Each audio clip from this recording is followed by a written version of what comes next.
तो दोस्तों city union bank यानी कि सीयूबी बैंक ने अपने क्वार्टर वन के नंबर को डिस्क्लोज कर दिया है। तो चलिए देखते हैं क्या है क्वार्टर वन के नंबर्स के अंदर, क्योंकि नंबर्स देखने में तो थोड़े मिक्स टाइप के लग रहे हैं। कैसे क्या है चलिए देखते हैं। डाटा कंपनी ये लाख्स में दिया है, मैं आपको क्रोर्स में कन्वर्ट करके समझाता हूँ, ईजी होगा। पिछले क्वार्टर में कंपनी ने 1423 करोड़ के आसपास का रिवेन्यू जनरेट किया था ऑपरेशन के थ्रू। पिछले साल 1316 करोड़, जबकि अभी देखें तो कंपनी का रिवेन्यू बढ़ के 1457 करोड़ के आसपास आपको जाता हुआ देखने को मिल रहा है। तो साल से साल बात करें तो साल से साल कंपनी के रेवेन्यू के अंदर ऑलमोस्ट बोल सकते हैं आप 10% के आसपास की तेजी है। वहीं अगर क्वार्टर क्वार्टर जाते हैं तो क्वार्टर क्वार्टर कंपनी के रेवेन्यू के अंदर ऑलमोस्ट 2% के आसपास की तेजी है। तो कंपनी का इनकम जो है वो क्वार्टर क्वार्टर साल से साल आपको बढ़ता हुआ देखने को मिला है। इंटरेस्ट इनकम की बात कर लेते हैं, क्योंकि मेन रेवेन्यू तो कंपनी का यहीं से जनरेट होता है। तो पिछले क्वार्टर में 1228 करोड़ कंपनी जनरेट किए थे, पिछले साल 1099 करोड़, अभी देखें तो 1266 करोड़ के आसपास आपको देखने को मिले। तो यहाँ पे भी साल से साल और क्वार्टर क्वार्टर कंपनी का जो रेवेन्यू है वो आपको बढ़ता हुआ देखने को मिला है। लेकिन एक छोटी सी मैं आपको बताना चाहूँगा, ये जो क्वार्टर क्वार्टर आप देख रहे हैं 2% 1% के आसपास का रेवेन्यू जंप, मेरे हिसाब से अभी जितने भी छोटे छोटे बैंक्स ने अपने कंपनी के नंबर दिए हैं 1-2% वाले तो नंबर किसी ने भी नहीं दिए हैं। तो ये मेरे हिसाब से ये जो नंबर है थोड़े से मतलब साइडवेज पे जाते हुए देखने को मिला है। चलिए कंपनी का एक्सपेंस क्या है वो देखते हैं। पहले पिछले क्वार्टर की बात करें तो पिछले क्वार्टर में कंपनी का टोटल खर्च है अप्रोक्सीमेटली बोल सकते हैं 1006 करोड़ के आसपास। पिछले साल 869 करोड़, अभी देखें तो कंपनी का खर्चे 1043 करोड़ के आसपास है। तो खर्चे यहाँ देखें तो क्वार्टर क्वार्टर आपको 4% आपको बढ़ता हुआ देखने को मिला है। जितना कंपनी का रेवेन्यू नहीं बढ़ा है उससे ज़्यादा यहाँ पे खर्चे बढ़ता हुआ देखने को मिला है। इसलिए मैंने आपको बताया कि कंपनी का जो रेवेन्यू है वो उतना ज़्यादा अच्छा नहीं लग रहा है जो आपको होने चाहिए थे। चलिए कंपनी का नेट प्रॉफिट क्या निकल के आता है वो देख लेते हैं।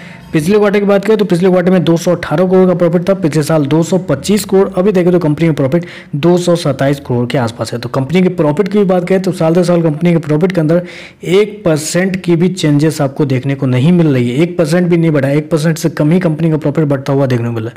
जबकि क्वार्टर क्वार्टर जाते हैं तो क्वार्टर क्वार्टर भी कंपनी के प्रॉफिट के अंदर कुछ ज़्यादा चेंजेस आपको देखने को नहीं मिल रहे हैं। दिक्कत वाली बात यही निकल के आ रही है कि कंपनी का न ही रेवेन्यू उस तरीके से बढ़ा है जो चाहिए था, जो मार्केट की उम्मीद थी, और न ही कंपनी का प्रॉफिट उस तरीके से बढ़ पाया। एनपीए की बात कर लेते हैं, ग्रॉस एनपीए देख लेते हैं। पिछले क्वार्टर में देखें तो कंपनी का ग्रॉस एनपीए अप्रोक्सीमेटली 4.37, पिछले साल 4.65, अभी देखें तो 4.91। ये तो और ज़्यादा यहाँ पे कंपनी ने गलत कर दिया है। रिवेन्यू तो बढ़ा ही नहीं है ठीक से, कंपनी का जो ग्रॉस एनपीए है वो आपको साल दर साल और क्वार्टर क्वार्टर बढ़ता हुआ देखने को मिला है, जो कि किसी भी कंपनी के लिए, किसी भी बैंक वाली कंपनी के लिए नुकसानदायक होता है, निगेटिव होता है। नेट एनपीए की बात कर लेते हैं। पिछले क्वार्टर में देखें कंपनी का नेट एनपीए 2.89, अभी देखें तो 2.51 के आसपास है। तो नेट एनपीए की बात करें तो नेट एनपीए साल दर साल आपको ठीक लग रहा है, लेकिन क्वार्टर क्वार्टर देखें तो क्वार्टर क्वार्टर भी कंपनी का जो नेट एनपीए है वो आपको बढ़ता हुआ देखने को मिला है। तो यहाँ पे थोड़ा सा कंपनी की तरफ से गलत किया गया है। ईपीएस की बात कर लेते हैं। पिछले क्वार्टर में 2.95, पिछले साल 3.04, अभी देखें तो 3.08 के आसपास है।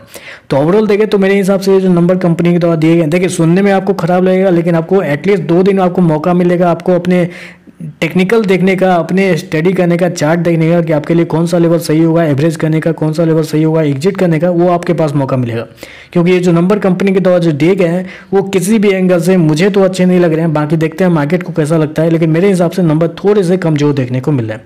तो बस आज के लिए बस इतना ही। वीडियो पसंद आए तो लाइक कीजिएगा, साथ में साथ चैनल को सब्सक्राइब जरूर कीजिएगा। धन्यवाद।